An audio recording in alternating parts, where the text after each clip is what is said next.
Hello students, आप सभी का स्वागत है जेआरएफ अड्डा चैनल पे। मैं हूं डॉक्टर प्रियंका गुदारा, आपकी educator for CSIR net life sciences. So guys, CSIR net का कंप्लीट कोर्स अभी अवेलेबल है जेआरएफ अड्डा पे for chemical science and life sciences. और जो अभी नया बैच है वो शुरू होने जा रहा है 1 जनवरी से। इसके लिए अभी आपको 30% ऑफ मिल जाएगा और ऑफ के बाद जो आपका प्राइस है वो है 13,999 and validity is for a period of 12 months. अगर आप हमें ज्वाइन करना चाहें तो जेआरएफ अड्डा की वेबसाइट पे जाएं, जेआरएफ अड्डा की एप्लीकेशन को डाउनलोड करें और उसके बाद में यहाँ पे आपको ये पेजेस मिल जाएंगे जिसमें आपको यहाँ पे अपना स्टडी ग्रुप चूज़ करना है, जिसके बाद में आप अपना कंप्लीट कोर्स चूज़ करके यहाँ एनरोल करवा सकते हैं और हमें ज्वाइन कर सकते हैं। सो गाइज, अब बिल्कुल एग्ज़ाम आपका पास आ चुका है और बच्चे सवाल कर रहे हैं कि उनका जो रिवीजन स्ट्रैटेजी है वो क्या रहना चाहिए लास्ट मोमेंट पे। सो सबसे पहली बात और सबसे इम्पॉर्टेंट बात जो है, जो मैं बार बार आप बच्चों से कहती हूँ, वो ये है कि आप लोगों को बिल्कुल भी घबराना नहीं है। इस टाइम पे जा कर के आपको सेल्फ कॉन्फिडेंस रखना है। अगर आपने पूरी प्रिपरेशन की है, अपना पूरा टाइम दिया है इसकी प्रिपरेशन के लिए, इस एग्ज़ाम की प्रिपरेशन के लिए, तो आपके लिए वो बिल्कुल यूज़फुल रहेगी। ठीक है, और उसके लिए आपको रिवीजन जो है वो किस तरह से करना है। सो नाउ अगर हम रिवीजन की यहाँ पे बात कर रहे हैं, सो यहाँ पे दो तरह के बच्चे हैं जो मैंने देखा है कि होते हैं। एक होते हैं जिनका ऑलरेडी प्लान्ड मैनर के अंदर उन्होंने प्रिपरेशन ऑलरेडी की होती है, जो 6 महीने या फिर साल भर से प्रिपरेशन कर रहे हैं। ठीक है, और दूसरे हैं अनप्लैंड वाले कुछ बच्चे हैं जो एग्ज़ाम फॉर्म भरते हैं और एग्ज़ाम देते हैं। सो दोनों के लिए जो है अलग अलग स्ट्रैटेजी मैं बताना चाहूँगी यहाँ पे। सो जो बच्चे प्लान्ड वाले हैं, जिन्होंने ऑलरेडी सिलेबस अच्छी तरह से पूरा कर लिया है, ओके, सो जो भी आपके नोट्स हैं, नोट्स के अंदर बहुत छोटी छोटी चीज़ें हैं जो आपने दोबारा पढ़ते हुए या फिर क्वेश्चन सॉल्व करते हुए उसके अंदर ऐड की हैं। सो उसको आपको डेली डिसाइड करना है कि 3 यूनिट, 2 से 3 यूनिट डेली की आप रिवाइज करो अच्छी तरह से। ठीक है, उससे रिलेटेड जो क्वेश्चंस हैं उनको सॉल्व करें और उससे रिलेटेड जो भी और छोटे छोटे पॉइंट्स आपको कभी मिले थे उनको भी आपको जनरली नोट कर लेना चाहिए। सो उन पॉइंट्स को आपको ध्यान में रखते हुए उनका जो है रिवीजन करते रहना है। ओके, सो रिवाइज करें अपने नोट्स को, नोटबुक्स को, और सबसे इम्पॉर्टेंट चीज़, कोई भी नया टॉपिक बिल्कुल भी अभी नहीं लेना है। आपने जितने भी चाहे यूनिट्स किए हैं, आपको लग रहा है कि यार मैंने तो 9 यूनिट किए हैं, ये तो कम है, मैं 1 यूनिट और कर लेता हूँ या कर लेती हूँ, so this is not the time. 9 units या 10 यूनिट्स वो भी काफ़ी है, पर आपने जो किया है उसको बहुत अच्छे से और पढ़ो, पढ़ते रहो बार बार, ताकि वो जो पर्टिकुलर चीज़ है, वो जो पर्टिकुलर टॉपिक्स हैं, वो आपके इतने अच्छी तरह क्लियर हो जाने चाहिए कि उनसे रिलेटेड जो भी क्वेश्चन आ रहा है वो आपका छूटना नहीं चाहिए। ओके, वो तो आपको 100% अटेम्प्ट करना ही है और वो बिल्कुल सही आपका क्वेश्चन अगर जाता है तो 9-10 यूनिट्स भी बहुत सफिशिएंट है। ओके, सो कुछ नया ना पढ़ने की कोशिश करें, जो ऑलरेडी आपने पढ़ा था, जिसके नोट्स आपने उस टाइम पे बनाए थे। ठीक है, सो उन्हीं को मेनली आपको पढ़ना है। सो सबसे पहले तो अपने नोट्स को आपको बार बार पढ़ना है और 3 यूनिट्स पर डे आप टारगेट रखें कि 3 यूनिट्स का मुझे रिवीजन करना है। ओके, 3 यूनिट्स को पूरी तरह डिटेल के अंदर देखना है। 3 यूनिट्स अगर आप डेली की कर रहे हो और उसके अंदर भी कुछ इंपॉर्टेंट टॉपिक्स होंगे। ठीक है, कुछ ऐसे यूनिट्स होते हैं जिनके अंदर टर्मिनोलॉजी होती है, जैसे कि अगर हम बात करें मॉलिक्यूलर बायोलॉजी या फिर डेवलपमेंटल बायोलॉजी है।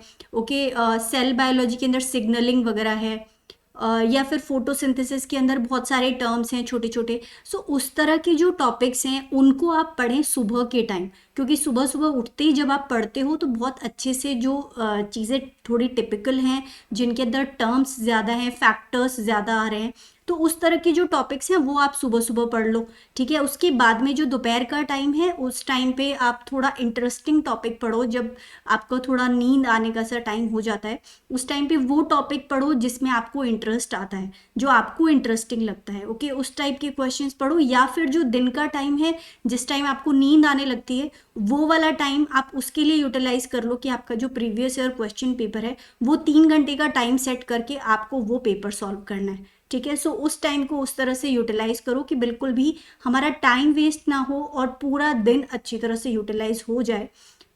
शाम के टाइम पे आप जो और टॉपिक्स हैं जो आपके बच गए हैं, सो वो आप टारगेट कर सकते हो। तो इस तरह से अपने दिन को डिस्ट्रीब्यूट कर लो टॉपिक्स को, और उसी अकॉर्डिंग डेली की 3 यूनिट्स आपको चूज़ करनी है कि आज मुझे कौन सी वाली 3 यूनिट्स का रिविजन करना है।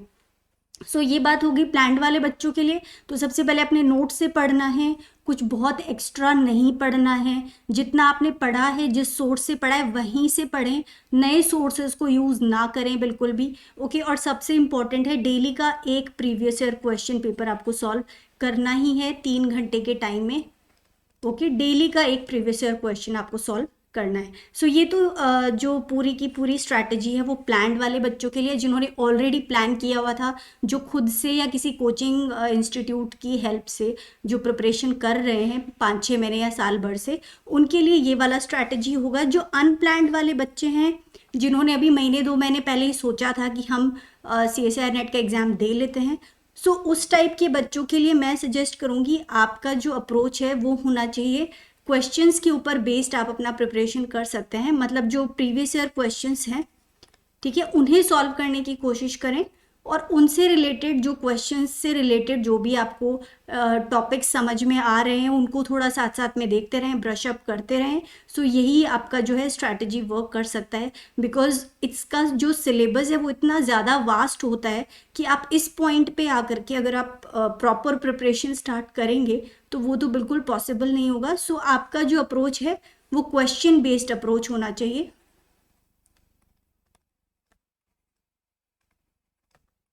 ओके, सो क्वेश्चन बेस्ड आपका अप्रोच होना चाहिए कि क्वेश्चंस किस टाइप के आ रहे हैं। ओके, उसके लिए कौन कौन सी चीज़ें आप और देख सकते हो थोड़ा बहुत। सो बहुत डीप में किसी भी टॉपिक के अंदर जा पाना अभी पॉसिबल नहीं है, और आप रिवाइज उन चीज़ों को करो अगर आपने अपना MSc किया है या BSc किया है, ऑलरेडी कंप्लीट किया है, तो बहुत सारे इसमें वही वाले टॉपिक्स हैं जो आप ऑलरेडी आपने कहीं ना कहीं पढ़े हैं। सो जिन टॉपिक्स में आपको कॉन्फिडेंस है, सबसे पहले सिलेबस को एक बार अच्छी तरह से देखिए, और उसमें से ये समझने की कोशिश करिए कि कौन कौन सी जो टॉपिक्स हैं वो आपने ऑलरेडी अपने ग्रेजुएशन और पोस्ट ग्रेजुएशन में अच्छे से पढ़े हैं।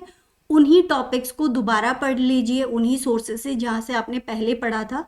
ओके, और उसके बाद में साथ साथ में आपको जो है प्रीवियस ईयर क्वेश्चन सॉल्व करने हैं। उसमें अगर कोई टॉपिक आपको लग रहा है कि ज़्यादा बार रिपीट हो रहा है तो उस पर्टिकुलर टॉपिक के बारे में थोड़ा बहुत आप देख सकते हैं।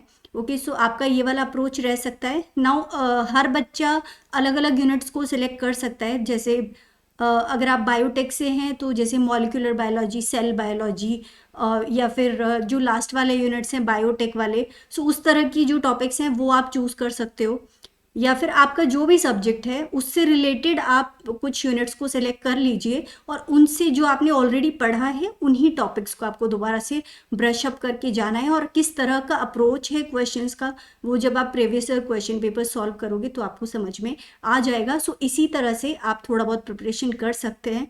बट अनप्लान्ड बच्चों के लिए या तो वो अपने MSc के अंदर उन्होंने बहुत ही अच्छी तरह से पढ़ा है, ठीक है, कि उनका एक एक टॉपिक बहुत अच्छे से क्लियर है, उसी केस में आप इस एग्ज़ाम को क्रैक कर पाएंगे। Otherwise the syllabus is really vast, questions इतने सिंपल नहीं आते हैं, मतलब थोड़े से ट्रिकी होते हैं कि आपको उसका जो पूरा का पूरा बेसिक है उसका अच्छी तरह से डिटेल पता होना चाहिए टॉपिक का, तभी आप क्वेश्चंस को अटेम्प्ट कर पाओगे, अदरवाइज बहुत मुश्किल है। बट एक समझने के लिए कि किस तरह का एग्जाम के अंदर आपका क्वेश्चन पेपर आता है, सो आपको ज़रूर अनप्लान्ड वे में भी, अगर आपने अपना MSc अगर आप अभी कर रहे हो तो आपको एग्ज़ाम ज़रूर देना चाहिए। इससे आपको समझ में आता है कि क्वेश्चन पेपर कैसा आता है और किस तरह से आपको सॉल्व करना है। सो बहुत सारी चीज़ें समझ में आती हैं। सो आप दोनों ही अप्रोच वाले बच्चों के लिए जो भी अप्रोच रहना चाहिए वो मैंने यहाँ पे डिस्कस किया है, एंड आई होप आपको अच्छी तरह से ये चीज़ें जो हैं समझ में आई हैं और ये आपके लिए हेल्पफुल रहेंगी एग्ज़ाम पेपर के अंदर। So guys, have confidence on your self and all the best for your exam. अगर आप हमारे साथ CSIR नेट की कंप्लीट प्रिपरेशन करना चाहें तो 1 जनवरी से नया बैच शुरू होने जा रहा है। ओके, इसके लिए आपको 30% का ऑफ अभी अवेलेबल है, जिसके अंदर आपको 13,999 के ऑफर प्राइस पे ये कोर्स अवेलेबल हो जाएगा। अगर आप CSIR का जो कोड है वो वहाँ पे लगाएंगे जब आप एनरोल करवा रहे हो। ओके, और इसके लिए आपको मिल जाएगी 12 मंथ्स की वैलिडिटी। सो ये आपको अवेलेबल हो जाएगा, JRF अड्डा की वेबसाइट पे जाना है, वहाँ से JRF अड्डा की एप्लीकेशन को डाउनलोड करना है, वहाँ से आप हमें ज्वाइन कर सकते हैं, एनरोलमेंट अपना करवा सकते हैं। So all the best for your exam.